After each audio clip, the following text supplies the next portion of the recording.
BPD, it is extremely stigmatized. And this video I'm going to be going through some of the reasons why. And if you are new to me, hello, put hey in the comments. What do you think about this? I make videos like this about 2 or 3 times a week. So I really would appreciate if you could press that subscribe button.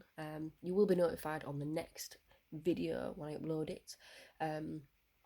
And also, if you are a reader, I've nearly finished my upcoming memoir about abuse as a child in the UK mental health system, and you can download a completely free 15-page preview of that by clicking the link in the description.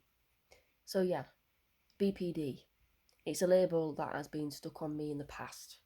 I believe it is a very lazy diagnosis. It is something that is used as a deterrent, you know? It is an excuse by professionals to not give adequate care and support.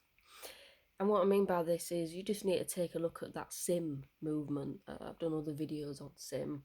Put the link in the description to those as well. But also you can do a Google search and you can research the people that SIM targets. And that's women with BPD. And what SIM basically is a police way of stopping people from accessing healthcare. And it demonises people, mainly women, that are with history of trauma and abuse. And they're saying, you know what, you need to stop ringing the police, or you need to stop suicide attempts, you need to stop, self-harming, and demonising that. And it's so wrong, it's evil, because people with BPD are mainly women. I've looked at the statistics. Women that have a lot of abuse in the background, women that have broken relationships, family, women that might have witnessed a trauma. And most services take quite a shitty view when it comes to people with BPD. It's a case of, oh, that's hard work, get rid of it, or, oh God, oh, she's only got BPD, it's not that serious.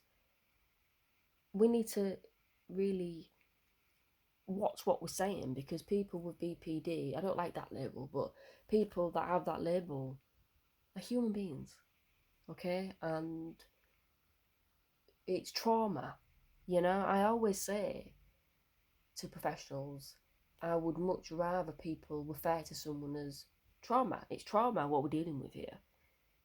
We can't wrap it up and say it's something else so we can chuck it away.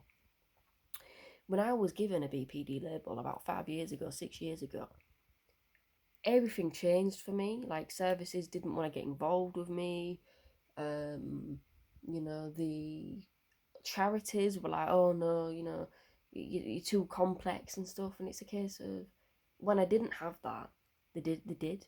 So it's a case of, that's just blatant. And the most people that are arrested and suicidal and taken through the court system have got BPD. When I was in jail, and I shouldn't have been there, again, it was a suicide attempt, and there's other videos on that, link in the description.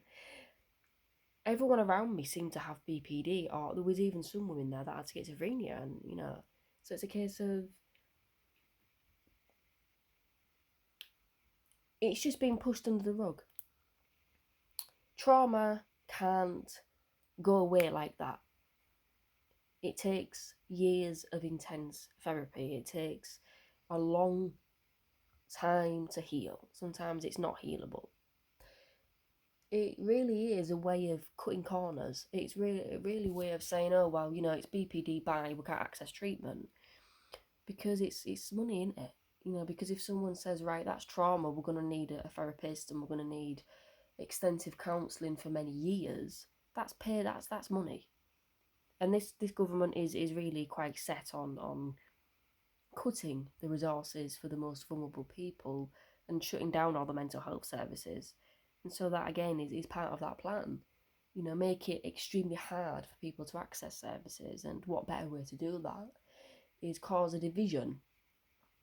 And even within the mental health community itself, there is a bit of a hierarchy. And it seems like a lot of people with that label are looked down on. Oh, she's got BPD, or and I think that's what the professionals wanted.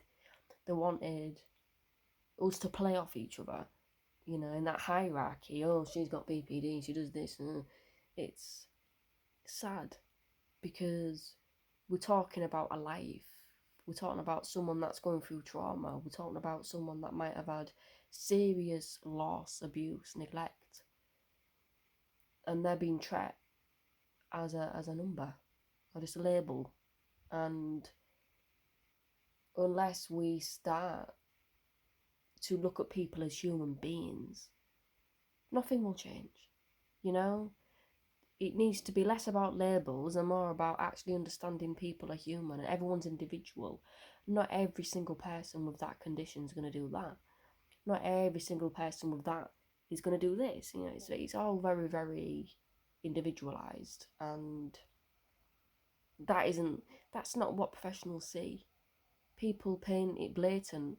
I have that BPD label, and I don't fit any of those criteria that I looked at. So it's a case of,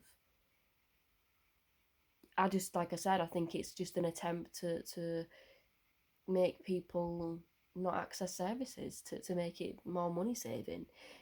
People, when they ring up the crisis team, especially if they've got that on the record, that the BPD, it's a case of, oh, just go away. It's not that serious. I've been in the same room as one of my partners, and they've said that to her and stuff. It's horrible.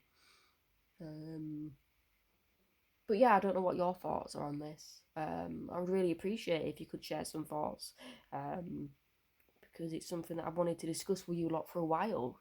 But yeah, the reason behind it is to save money and to cause a hierarchy, which is working. But I will continue to share videos and spread light. Not everybody with BPD is made out to be this dangerous, attention-seeking character. And I hate those terms. I hate that. I hate that when people attempt suicide, it's like, oh, you didn't mean to do it, or, oh, you're only doing it for attention, or, oh, well, that's what BPD people do. It's like, that's horrible. That really is disgusting. But yeah, just a short video. But thank you for watching. Please press that subscribe button. There is a giveaway. Because we reached 1.05 thousand. Until Saturday, I am allowing people to enter. So if you do want to enter, just put in the comments that you're interested, and you could be entered in the draw. You could win £50 Amazon gift voucher, and also all of my books signed. So yeah, thank you for watching, and peace and love and light. Never give up the fight. It's been Michelle. Until next time, thank you.